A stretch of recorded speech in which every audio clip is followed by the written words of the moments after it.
Hi guys, and welcome back to another Scout the Defender YouTube video, and we're back out trying to fix another problem with Scout. Now, I've read about this online happening quite a lot, and I've just noticed that this rear door, the central locking isn't working in this door. So if I grab the key really quickly, I'll show you, press lock,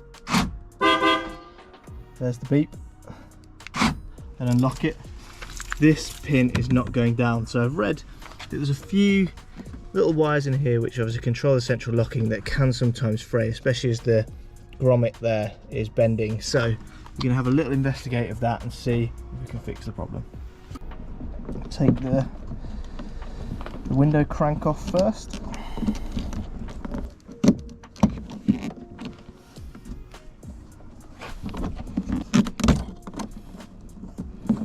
So there we go, there is the handle off. And the trim clip. I think I've cracked that a bit. Oops. Now we're going to take door handle off and the trim round the door pull release too.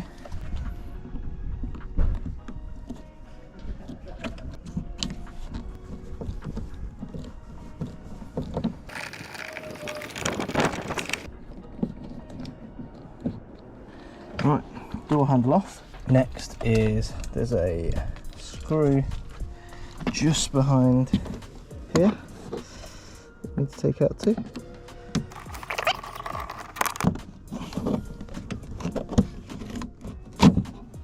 There we go. Oops, that came off a bit easier than I thought. Nice. Now we'll go and pull the door card off. You can usually tell where the trim clips are.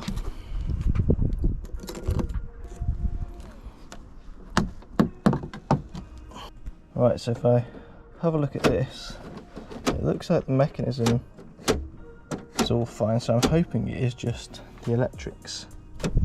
You can see it looks like it's been taped up quite a few times. Not sure whether that's from factory or not, but looking at this, all this wiring looks okay. It's until you get down here really that's a bit hard to tell what the hell's going on. You can see there's lots of heat shrink here where I think previously a new section's been put in, so it returns from orange to pink here. And yeah, you've got black wire here, so I think that this is where the new connection's been put in. As I was doing a bit of investigation, I realised that this white cable has basically just snapped. So what I'm going to do is I'm going to strip these wires here and just loosely connect them, and then connect the connection back up and see if we can get the lock to actuate. Then I can tidy up all the wiring and do it properly. So that's what I'm going to attempt to do now to see if we can get it working.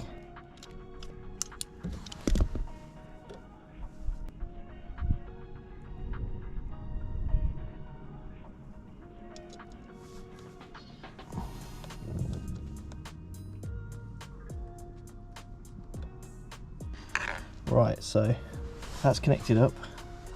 I'll connect this plug back into here and we'll just do a test to see if we can get it working. So give it a go.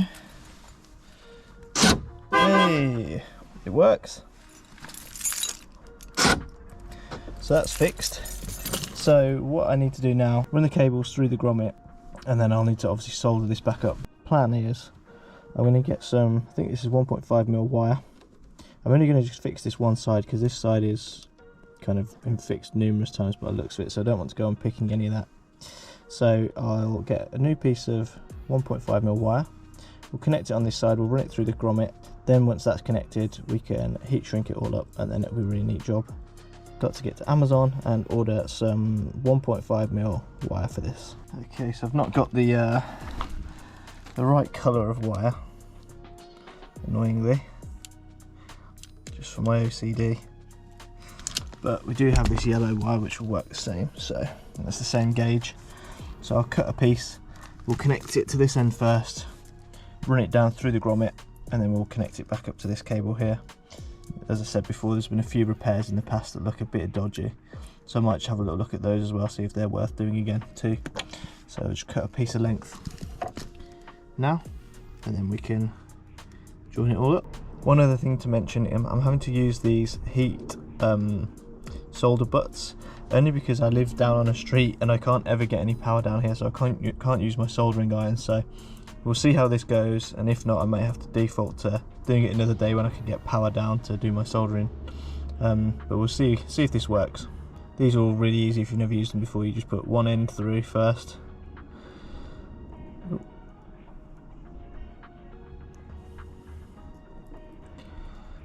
Pull it through, and then you connect the wire.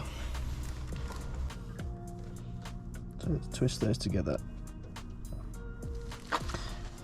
like so. And then the other thing to do is to also, we'll have to strip this wire because this is going to be connected to there. Something that I always forget is a piece of heat shrink to go over the top as well, just to be doubly sure that the connection's nice and strong and won't come undone and won't get affected by any water ingress.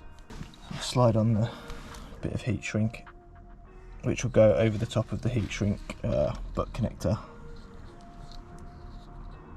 So that will go over that. So we can now join this up. Then once that's joined up, we'll then run it down through the grommet. So slide this over and make sure that the center of this goes through the soldered joint like so. Then it's all a case of heating it up.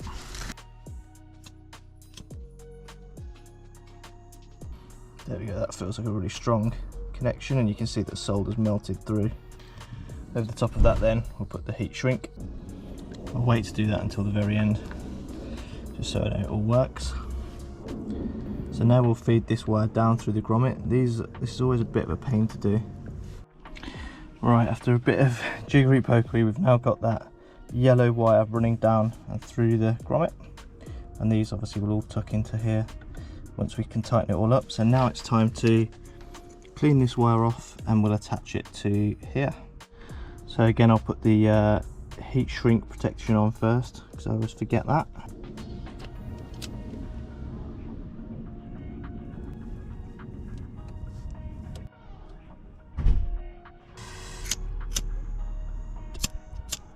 Wrap the heat shrink around the wires.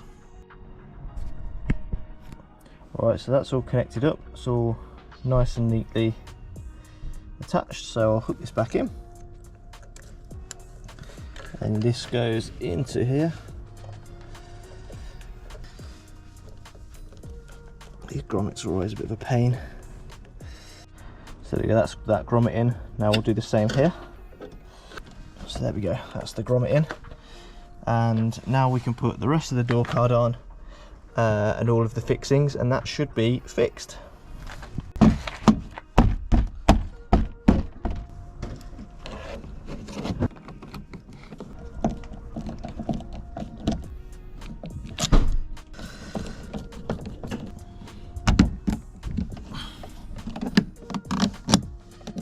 So one last check is to get the keys and see if it works. We are in business. So there you have it, guys, a quick and easy job to fix the central locking on a door. Just check those connections, because usually that's where they break.